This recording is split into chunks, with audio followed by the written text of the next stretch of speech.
నమస్తే. నేను మీ నరసింహ శాస్త్రి. చైనా, భారత్, రష్యాల మధ్య ట్రయాంగిల్ లవ్ స్టోరీ స్టార్ట్ అయిందా అంటే నిజమేనే చెప్పాలి. రీసెంట్గా భారత రక్షణ మంత్రి చైనాలో పర్యటించారు.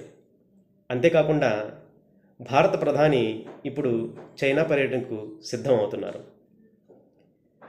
అమెరికా భారతదేశ వైఖరిలో చాలా మార్పు వచ్చింది. ముఖ్యంగా పాకిస్తాన్కి దగ్గర అవుతుండడం, భారత వ్యతిరేక విధానాలని ప్రారంభించడం, అమెరికా చైనాపై వాణిజ్య యుద్ధాన్ని ప్రకటించడం, ఎక్కువ టారిఫ్లతోటి చైనాని హడలెత్తించడం, ఇలాంటి అనేక కారణాలు ముఖ్యంగా చైనా భారతదేశాల మధ్య స్నేహ సంబంధాలు పెరగడానికి, వాణిజ్య సంబంధాలు పెరగడానికి కారణమవుతున్నాయి. అంతేకాకుండా మనకి రష్యాతో ఉన్న సంబంధాలు, రష్యాకి చైనాతో ఉన్న సంబంధాలు, ఈ విధంగా అనేక రకాలుగా చూసినట్లయితే ఇది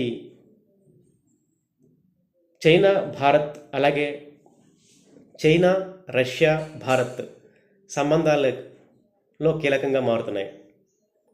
ముఖ్యంగా చైనాకి భారతదేశంతో, భారతదేశానికి చైనాతోటి పరస్పర అవసరాలు ఉన్నాయి. ఎందుకంటే చైనా భారతదేశాల మధ్య సుదీర్ఘ బోర్డర్ ఉండడం, భారతదేశం చైనా తర్వాత అధిక జనాభా కలిగి ఉండడం, ముఖ్యంగా మిడిల్ క్లాస్ పర్చేసింగ్ పవర్ ఎక్కువ ఉండడం, అది చైనా వ్యాపార వాణిజ్యాలకి అవసరంగా మారడం, భారత్కి చైనాలో నుంచి ఎఫ్డిఐల మీద భారత్కి అవకాశం ఉండడం,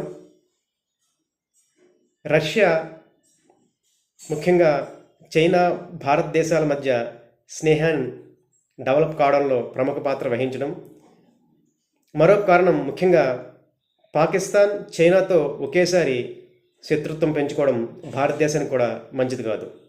ఈ అనేక కారణాల రీత్యా చైనా భారత్ చైనా దగ్గరవుతుండడం, దానిలో రష్యా కీలక పాత్ర పోషించడం మనం చూస్తున్నాం. అయితే ఈ సంబంధాలు అంటే చైనా భారత్ సంబంధాలు ఏ రకంగా మారుతాయి, చైనా పాకిస్తాన్ సంబంధాలకి ఇవి అడ్డుకట్ట వేస్తాయా, ఇలాంటివన్నీ మనం వేచి చూడాలి.